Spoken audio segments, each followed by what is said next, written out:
many times have you seen a perfect product that nobody buys? Not because it was poorly made, but because nobody actually wanted it. At least not at that price, in that channel, with that message. This applies to startups, small and medium enterprises, and even to the biggest multinationals. Today we will see how to run market research before burning through your budget, time and opportunities. Market research is not I asked 3 friends on WhatsApp. It's a process to validate hypotheses across 7 factors: customer, problem, solution, market size, price, channels and competitors.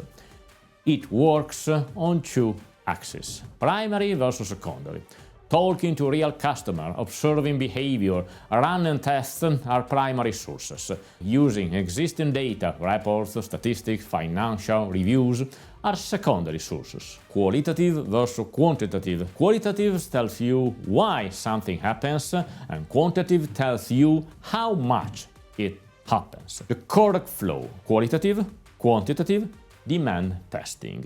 First, understand, then measure, then test in a small way with real money. Why market research matters? Because it reduces the 3 killers of product launches. Wrong problem. People don't feel the pain you want to solve. That means zero adoption. An example, Google Glass. Futuristic product, but most people had no need to walk around with a computer on their face. Then, wrong channel. Cost acquisition customer goes through the roof. And wrong price. Willingness to pay isn't aligned with your price tag. For small and medium enterprises, I had 4 critical factors again. Core cannibalization. You shift sales without adding incremental margin. An example, the iPhone. In the 2000s, the iPod was Apple's cash cow. Sky-high margins dominating the MP3 player market. When Apple launched the iPhone in 2007, it effectively killed the iPod. Why buy a separate MP3 players when the smartphone already did music, apps and internet? For Apple, this was a conscious choice. Better to self-cannibalize than let competitors do it. Today, the iPod is gone, but the iPhone generates massively higher revenues. Again, selling is different from sell-out. The buyer lists your product, but it doesn't move off the shelf. And channel conflict, retail versus e-commerce versus marketplace, price wars and promo overlaps and kill margins. Last is stock and returns, hidden cost that turn a launch success into a bloodbath. Don't write, market research also matters for banks, investors, and critically for convincing your sales network.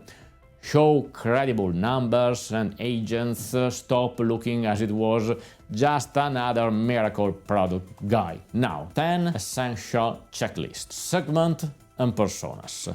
Who they are, where to find them, their value, in business-to-business, account type, mean size, industry, decision-maker role. Then, jobs to be done and pain. What job are they trying to get done? How painful is it today in a scale from 0 to 10? Again, customer journey. How they discover, evaluate, buy, rebuy. Where do you fit in? Competitors and alternatives. Not just the same product competitors, but substitutes and a choice to do nothing. More of that shortly. Some. Top down plus bottom up market sizing with root assumptions. Willingness to pay, pricing psychological range, again, channels and cost acquisition customer.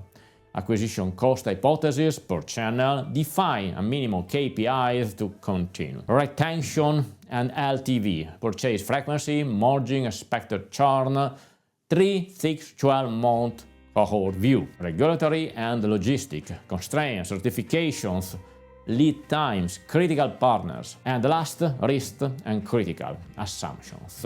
what could invalidate your plan tomorrow, and how you will test it. Now, a few words about competitors, direct competitors, indirect competitors, and non-consumption. The key question is, what arena are you playing in? If you defined your arena was white slim fit shirts, direct competitors are other brands selling the same shirts to the same customers. But customers often don't buy shirts, they buy an outcome, looking formal, fresh, and put together for 10 hours. So you also have indirect competitors like no iron polos, bespoke tailoring, even clothing rental. Zero alternative, not buying, recycling. The operationally map is make a table with 3 columns, direct, indirect, and non-consumption. Then make a price-value map where in the x-axis you put the price and the y, the perceived value or simplicity. Look for white spaces, the opportunities, and red zones, the danger areas. Now, why even big players mess up? 5 lessons. Lesson number 1. The right test in the wrong place.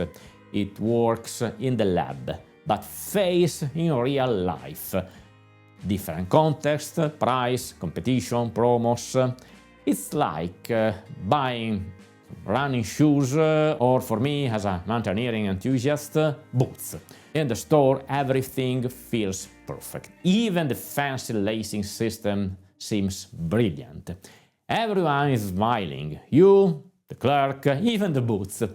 Then you try the boot in the mountains or on the trail and discover that same system is a nightmare with wet hands or gloves.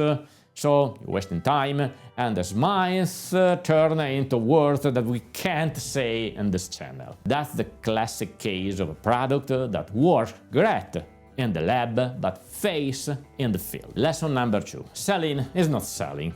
In the business to customer, your goal is to please the end customer and not just the buyer. If the product doesn't move off the shelf, you get returns and blacklists. Lesson number 3. Cannibalization is not neutral. Your new pack steals sales from the core, but at lower margins. Revenue appears up, contribution actually goes down. And again, lesson 4.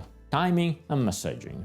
Too early, long education curve, or too late, saturated space, confused message, party lost off the shelf. Lesson 5. Sales force ignore. Your agents know if you don't involve them in the concept test that they will punish you with silence.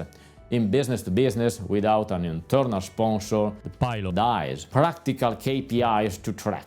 Not overcomplicated metrics. Focus on numeric wage distribution, sell-out versus category, returns, and promo uplift. Some methods and tools. Startup versus small and medium enterprises. For startups, desk research, credible reports, competitor financials, customer reviews, and online communities. Qualitative, 8 up to 12 interviews per segment, 20 to 30 minutes, focus on real behaviors, not in the wish list. And then quantitative, 150, 400 responses, measure problem frequency, budget, choice, criteria, discovery channels, and then the demand test. Landing plus fake door, smoke ADS with 2 to 3 value props and price proofs. Concierge MPV, concierge MVP, manually deliver value to a few paying clients to validate the entire process. Synthesis and decision,